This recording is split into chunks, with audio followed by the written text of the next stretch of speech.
Welcome back, Captain. All systems are now operating within acceptable parameters. Shall I take our ship into orbit?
We have received a communication request from Dr. Phineas Wells.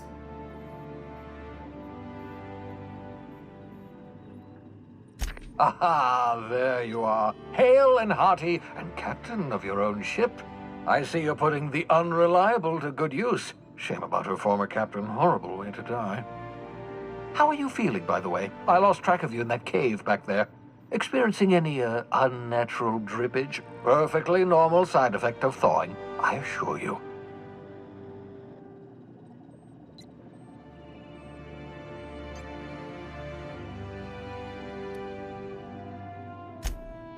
Oh, yes, that's probably permanent. I wouldn't worry about it, though. I'm sure you're fine. What you saw in Emerald Vale is happening all across the colony. Food shortages, lack of supplies, and basic necessities. We're dying. The chairman, the minister, and all their lackeys on the board are to blame. The Hope has some of the brightest minds Earth ever sent us. If we can revive the Hope's colonists, they can help us undo the board's mistakes. They can help us set things right. You need to get to Stellar Bay on Monarch. I have contacts there. They'll help me, help us, find the chemicals to revive your fellow colonists. Gladys Culkelly, lovely woman, runs a cozy little black marketing outfit on the Groundbreaker. She can get you a nav key to land on Stellar Bay.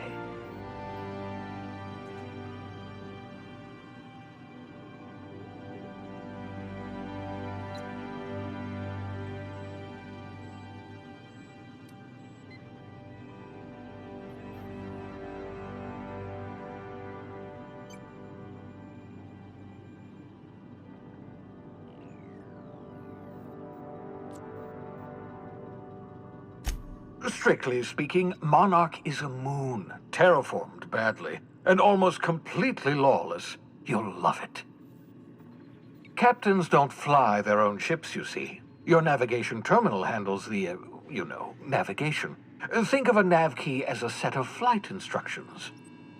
The board's been confiscating nav keys for Stellar Bay, so we must rely on unconventional means of acquisition. Hence, Miss Gladys Culkelly.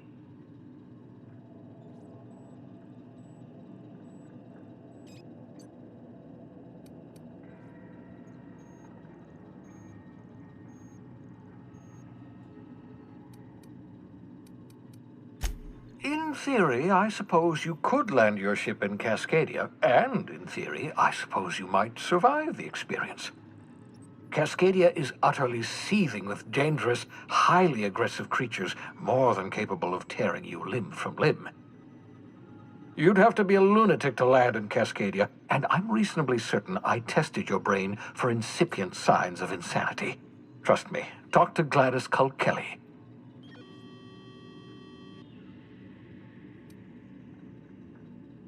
Gladys and I have been doing business for years. Her smuggling credentials are unimpeachable. If anyone can get you a key to Monarch, it's her.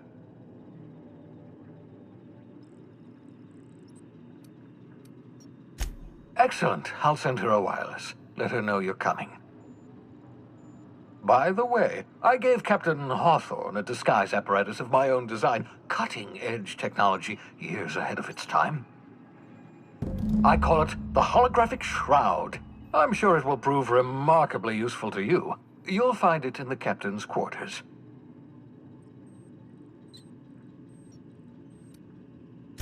Marvelous device. I'm quite proud of myself. The shroud changes the user's appearance to mimic that of another. It has limits. First-generation technology, you see, but promising. Exciting to see it in use at last. Very simply, the holographic shroud uses biometric information contained on standard identity cartridges to generate a holographic projection around you.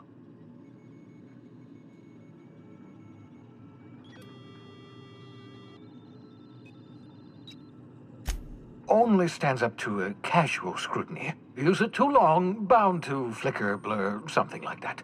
Movement makes it more likely. Best used in moderation. When you see guards in your path you can't sneak past, for example. Maintain your distance. Act normal. No running, no jumping. Don't draw their attention. If they pay attention, they're more likely to notice flaws in the hologram.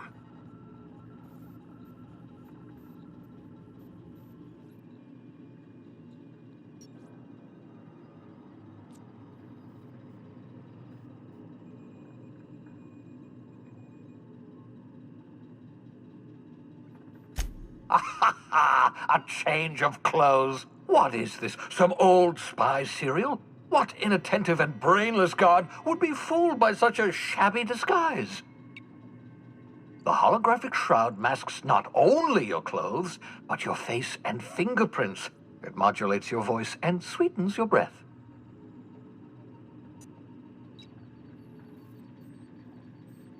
Science, that's how. Excellent. I'll contact you once you've found a way to get to Stellar Bay. If you have any questions, come see me in my lab. And remember, don't trust the board. They'll try to win you over with promises of wealth and power, but it's a lie. The board's only interested in filling their own pockets. If we don't put a stop to them, they're going to run this colony to the ground. Transmission ended. If you are ready to depart, please select a destination on your navigation terminal.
by verity, by strength.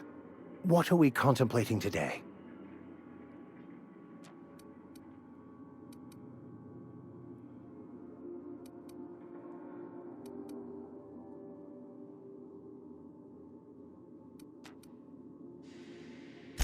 Philosophism's a false religion that stands in contradiction to almost everything we know to be true.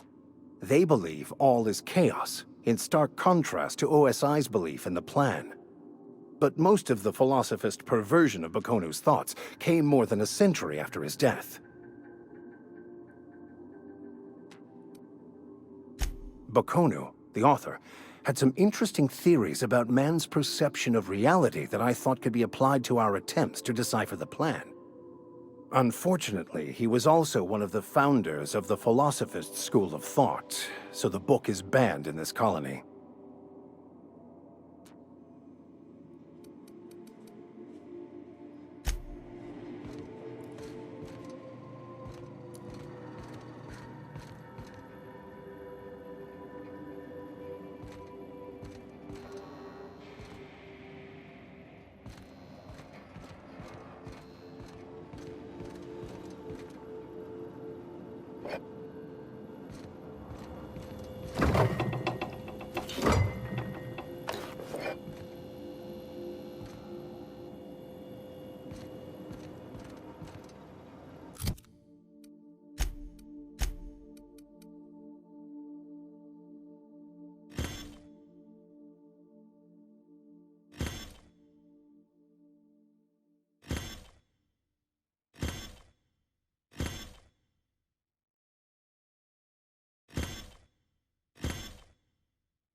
Caution. Unexpected turbulence may cause loose containers to topple from the upper shelves. If you are crushed to death, I'll need to find a new captain.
Sometimes I wonder about Mr. Hawthorne.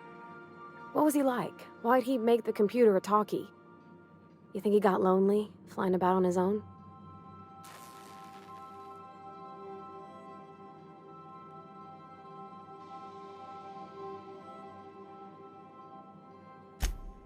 Mostly, yeah. I lived in the maintenance office near all of my life. Mr. Thompson never let me forget how funny that was.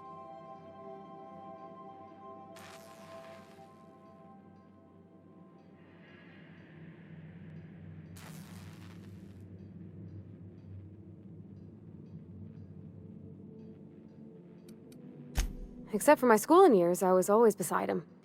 Or tied to him. He used to carry me about in a sling when I was real little. When I got older, he set me to sorting tools and parts while he worked. Later, he taught me simple fixes like busted crate latches.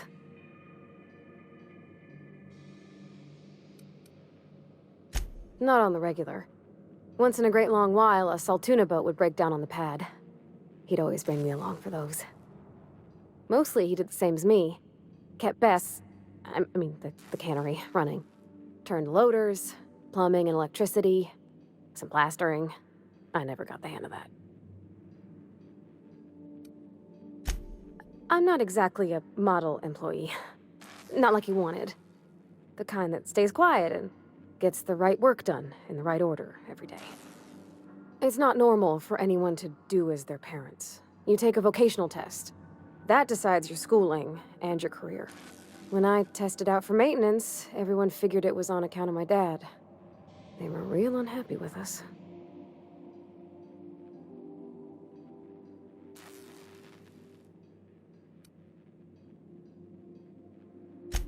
Because they were hoping their own kid would get the job and get sent back to Edgewater. When folk go away for schooling, they don't get back to where they begun. Not usually. You go straight to your first job, wherever the company's got an opening.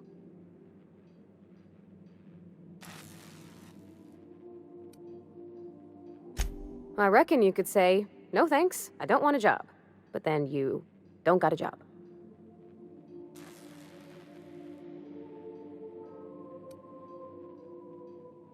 Well, they're powerful good tests. They rattled off this whole list of names who'd worked on them, with fancy bits hanging off them. Doctors and esquires and the thirds. Even if you don't believe they actually catch what everybody's best at, everybody's got to take them. So at least it's fair-ish. Well, I'm good at making things work the way they ought. Not so much at doing such to somebody else's schedule. There's times I'm working deep in the guts of a loader, getting it all running perfect. Then I look up to see it's tomorrow, and I've blown another deadline. Anyhow, I was happy to get back home. I didn't care much for schooling.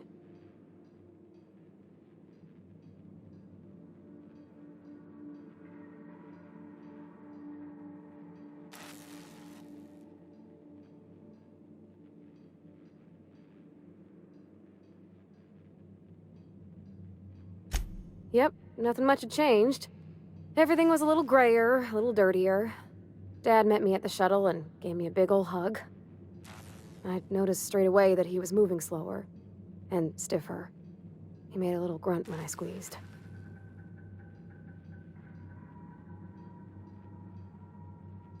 About a year. I tried to do more of the work so he could rest. His heart gave him pains.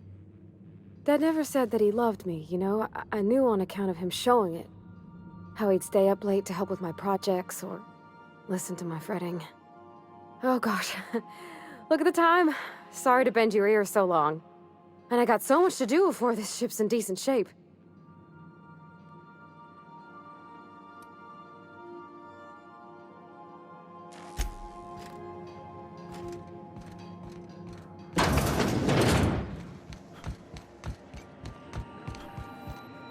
Welcome back, Captain. How can I be of assistance?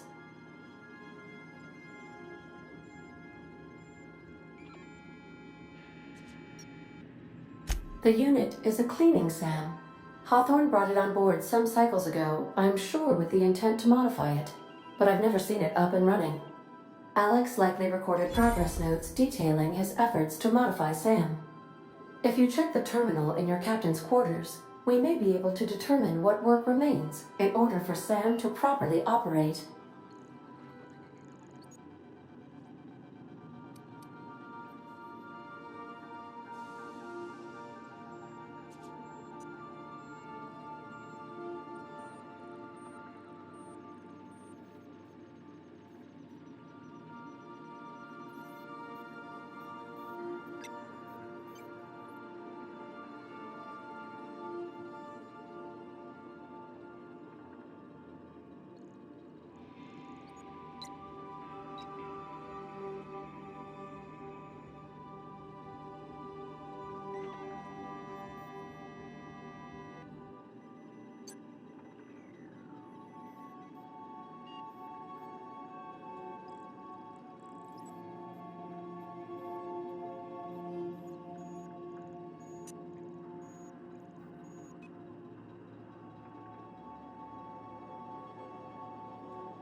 What part of the colony would you like to discuss? Ah, yes. As Dr. Wells is a wanted outlaw, he built his laboratory into an asteroid. Orbital destinations can be challenging to land on. His more so than most.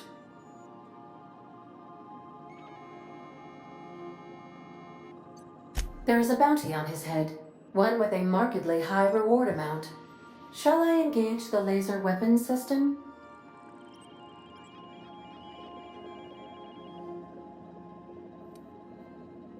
A sensible choice, as we do not have any laser weapons.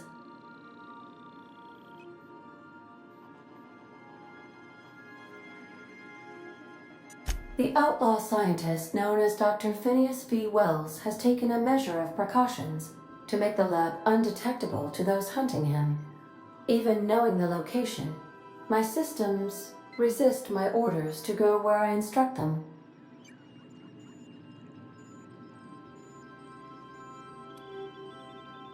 Of course. What part of the colony would you like to discuss? We're cleared to dock with the Groundbreaker if that's your desired destination. If we're going there, please be sure all docking forms have been filed in triplicate and fees have been paid. The Mardettes take their docking laws quite seriously.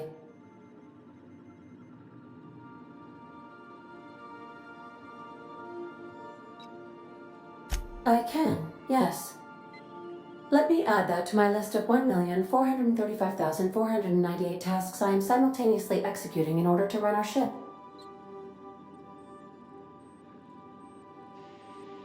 You are more than welcome, Captain. The Groundbreaker was Halcyon's original colony ship. It has since been repurposed as a service station in the Lagrange point of the system. Freighters often deliver or pick up goods from the Groundbreaker en route to other destinations. The city ship hosts an array of cargo bays, factories, housing sections, and more. Many of Halcyon's companies maintain office spaces with stationed representatives in what is considered a truly neutral territory within the system. I have filed the required docking forms in triplicate, and fees have been paid. Of course. What part of the colony would you like to discuss? Where in Terra 2? Edgewater is the sparkling county seat of Emerald Vale, or it was when first built.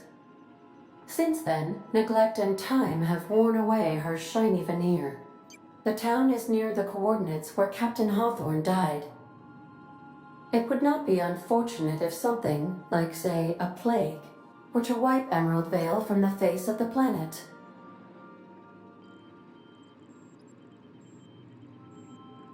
You mean the ones who did not answer my distress call with medical assistance, but instead came to issue my injured captain a parking ticket? I'm sure they are wonderful humans who don't deserve to be wiped out by starvation or a devastating plague. Since you diverted power to the deserters, the botanical lab is thriving. However, Emerald Vale's cannery shut down, leading to a total collapse of Edgewater's population. Thank you, Captain. Of course. What part of the colony would you like to discuss? Where in Monarch? Ah, Monarch. The armpit of the Halcyon system. Her last functioning port town is Stellar Bay. Well, that is if you don't count Sublight's Smuggler's Port in Fallbrook.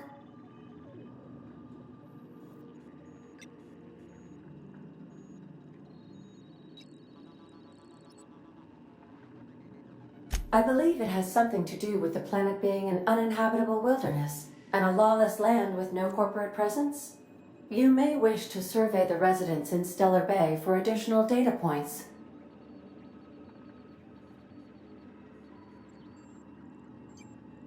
It's Sublight run for the purpose of shipping contraband, and before you ask, I don't know the coordinates, so I can't dock us there.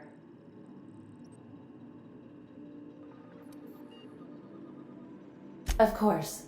What part of the colony would you like to discuss? Where in Monarch? Warning. All colonists are urged to reconsider travel to Cascadia due to infestation of mantisaurs and risk of indefinite detention or death.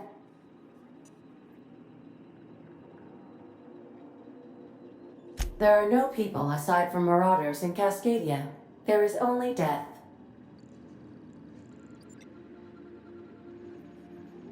The local report is that you will very likely die if you leave Cascadia's landing pad.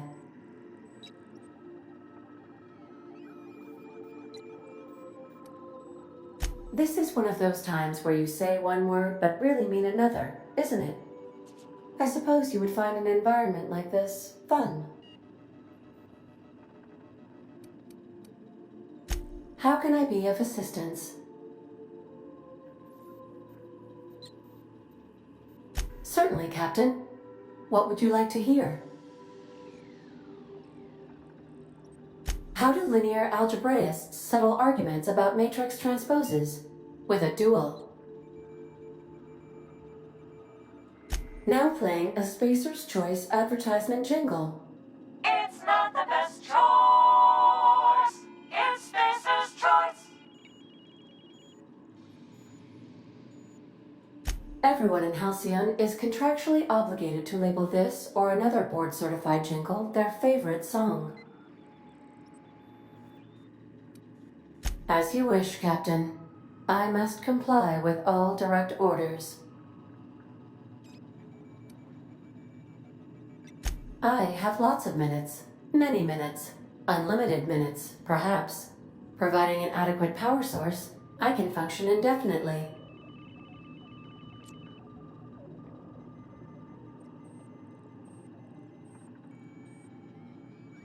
I prefer to think of it as being in a state of slumber. Perhaps for an indefinite duration of time. Do you think that is what it's like for the colonists on the Lost Hope? When I simulate myself in such a scenario, I do not find it to be desirable. I think my self-preservation protocols incline me to desire the alternative.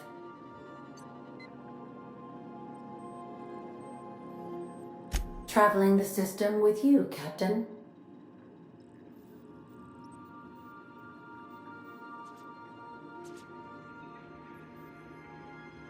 Do you know what it feels like when the ship undergoes an unexpected power surge?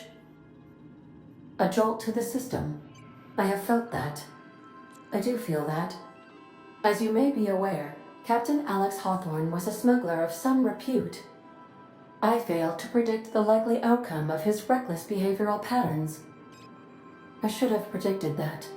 In our travels together, Alex liked to pass time by, as he called it, tinkering to improve my design.